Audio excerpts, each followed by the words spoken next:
Chapter 4. The rabbit sends in a little bill. It was the white rabbit, trotting slowly back again, and looking anxiously about as it went, as if it had lost something, and she heard it muttering to itself, "The Duchess. The Duchess. Oh my dear paws. Oh my fur and whiskers.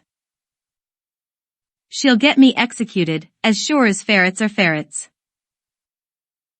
Where can I have dropped them, I wonder?"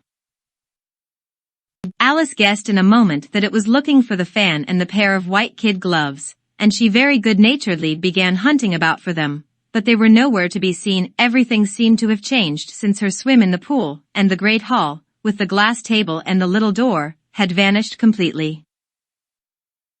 Very soon the rabbit noticed Alice, as she went hunting about, and called out to her in an angry tone, "Why, Marianne, what are you doing out here?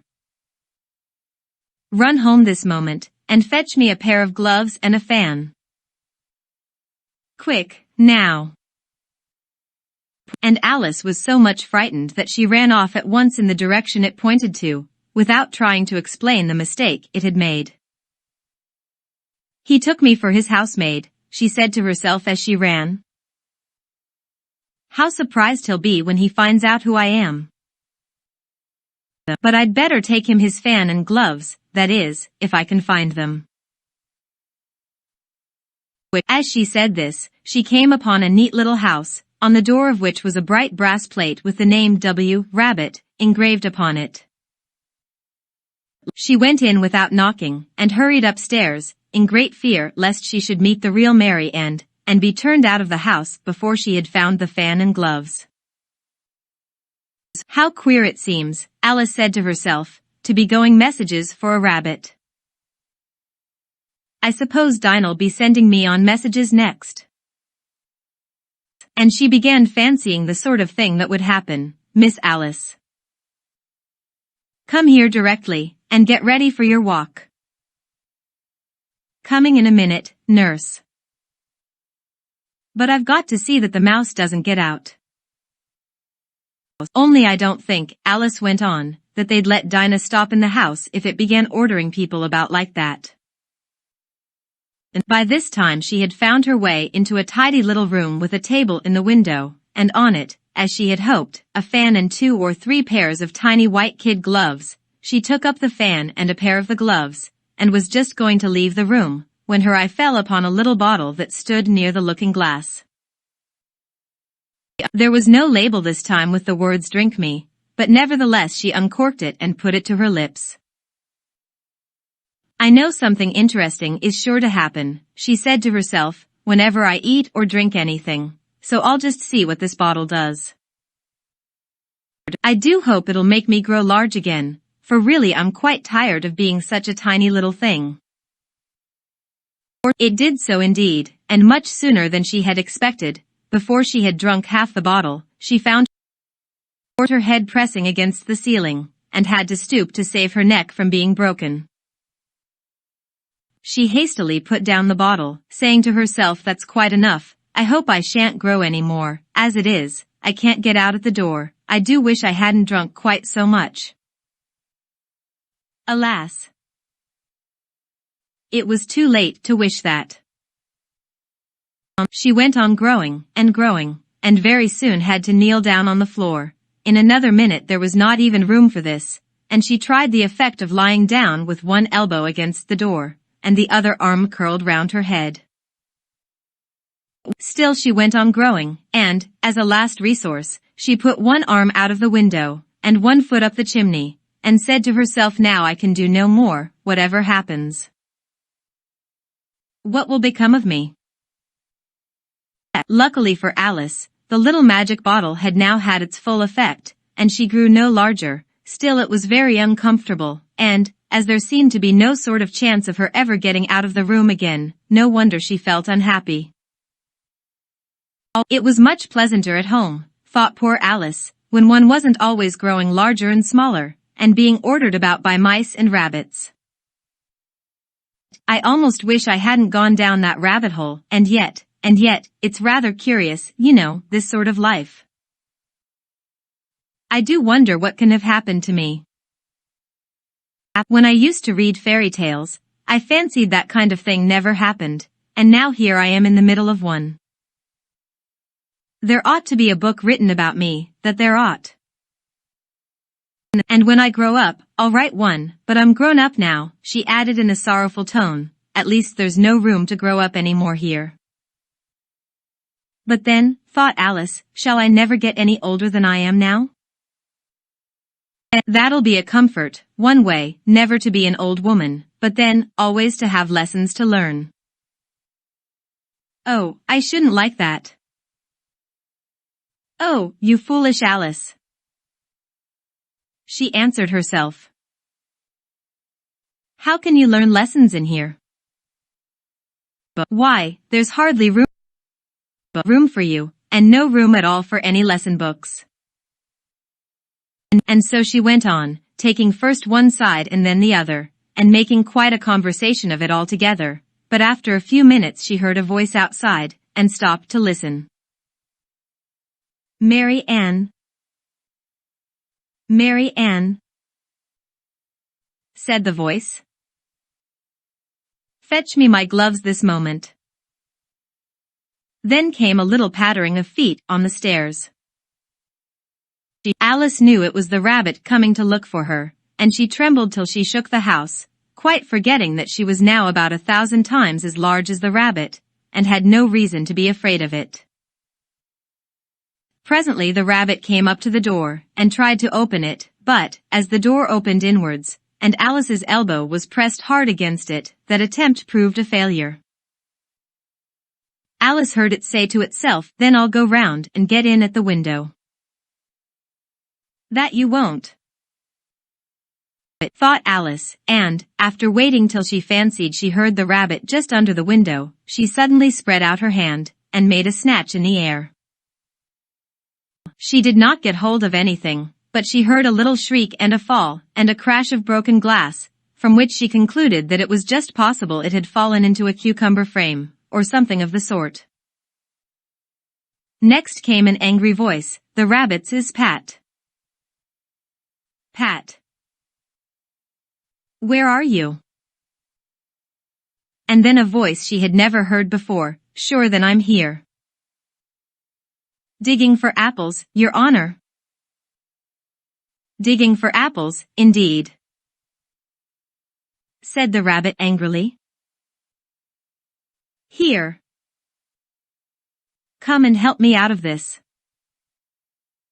Sounds of more broken glass. Now tell me, Pat, what's that in the window? Sure, it's an arm, Your Honor. He pronounced it arum.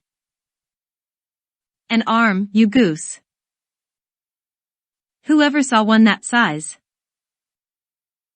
Why, it fills the whole window. Sure, it does, Your Honor, but it's an arm for all that. Well, it's got no business there, at any rate, go and take it away. There was a long silence after this, and Alice could only hear whispers now and then, such as, sure, I don't like it, Your Honor, at all, at all. Do as I tell you, you coward. And at last she spread out her hand again, and made another snatch in the air. This time there were 2 little shrieks, and more sounds of broken glass. What a number of cucumber frames there must be, thought Alice. I wonder what they'll do next. As for pulling me out of the window, I only wish they could. I'm sure I don't want to stay in here any longer. She waited for some time without hearing anything more. At last came a rumbling of little cartwheels, and the sound of a good many voices all talking together. She made out the words, where's the other ladder? Why, I hadn't to bring but one, Bill's got the other, Bill. Fetch it here, lad, here, put em up at this corner, no, tie em together first, they don't reach half high enough yet, oh. They'll do well enough, don't be particular, here, Bill. Catch hold of this rope, will the roof bear mind that loose slate? Oh, it's coming down. Heads below. A loud crash. Now, who did that? It was Bill, I fancy. Who's to go down the chimney? Nay, I shan't. You do it, that I won't then. Bill's to go down. Here, Bill. The master says you're to go down the chimney. Oh. So Bill's got to come down the chimney, has he? Said Alice to herself. Shy, they seem to put everything upon Bill. I wouldn't be in Bill's place for a good deal. This fireplace is narrow, to be sure, but I think I can kick a little. She drew her foot as far down the chimney as she could, and waited till she heard a little animal, she couldn't guess of what sort it was, scratching and scrambling about in the chimney close above her. Then, saying to herself, this is Bill, she gave one sharp kick, and waited to see what would happen next. The first thing she heard was a general chorus of "There goes Bill." Then the rabbit's voice along, "Catch him, you by the hedge." Then silence, and then another confusion of voices, "Hold up his head, brandy now, don't choke him, how was it, old fellow? What happened to you? Tell us all about it." Last came a little feeble, squeaking voice. "That's Bill," thought Alice. "Well, I hardly know, no more, thank ye. I'm better now, but I'm a deal too flustered to tell you. All I know is, something comes at me like a jack-in-the-box, and up I goes like a skyrocket." "So you did, old fellow," said the others. "We must burn the house down," said the rabbit's voice, and Alice called out as loud as she could, "If you do, I'll set Dinah at you." There was a dead silence instantly, and Alice thought to herself, "I wonder what they will do next. If they had any sense, they'd take the roof off." After a minute or two, they began moving about again, and Alice heard the rabbit say, "A barrowful will do, to begin with." A barrowful of what? Thought Alice, but she had not long to doubt, for the next moment a shower of little pebbles came rattling in at the window, and some of them hit her in the face. "I'll put a stop to this," she said to herself, and shouted out, "You'd better not do that again." Which produced another dead silence. Alice noticed with some surprise that the pebbles were all turning into little cakes as they lay on the floor, and a bright idea came into her head. "If I eat one of these cakes," she thought, "it's sure to make some change in my size, and as it can't possibly make me larger, it must make me smaller, I suppose." And so she swallowed one of the cakes, and was delighted to find that she began shrinking directly. As soon as she was small enough to get through the door, she ran out of the house, and found quite a crowd of little animals and birds waiting outside. The poor little lizard, Bill, was in the middle, being held up by 2 guinea pigs, who were giving it something out of a bottle. They all made a rush at Alice the moment she appeared, but she ran off as hard as she could, and soon found herself safe in a thick wood. "The first thing I've got to do," said Alice to herself, as she wandered about in the wood, "is to grow to my right size again, and the second thing is to find my way into that lovely garden. I think that will be the best plan." It sounded an excellent plan, no doubt, and very neatly and simply arranged. The only difficulty was, that she had not the smallest idea how to set about it, and while she was peering about anxiously among the trees, a little sharp bark just over her head made her look up in a great hurry. An enormous puppy was looking down at her with large round eyes, and feebly stretching out one paw, trying to touch her. "Poor little thing," said Alice in a coaxing tone, and she tried hard to whistle to it, but she was terribly frightened all the time at the thought that it might be hungry, in which case it would be very likely to eat her up in spite of all her coaxing. Hardly knowing what she did, she picked up a little bit of stick, and held it out to the puppy, whereupon the puppy jumped into the air off all its feet at once, with a yelp of delight, and rushed at the stick, and made believe to worry it. Then Alice dodged behind a great thistle, to keep herself from being run over, and the moment she appeared on the other side, the puppy made another rush at the stick, and tumbled head over heels in its hurry to get hold of it. Then Alice, thinking it was very like having a game of play with a cart horse, and expecting every moment to be trampled under its feet, ran round the thistle again. Then the puppy began a series of short charges at the stick, running a very little way forwards each time and a long way back, and barking hoarsely all the while, till at last it sat down a good way off, panting, with its tongue hanging out of its mouth, and its great eyes half shut.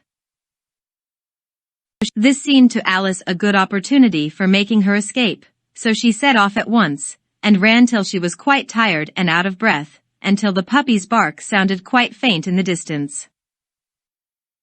"And," said Alice, as she leant against a buttercup to rest herself, and fanned herself with one of the leaves, "I should have liked teaching it tricks very much, if I'd only been the right size to do it.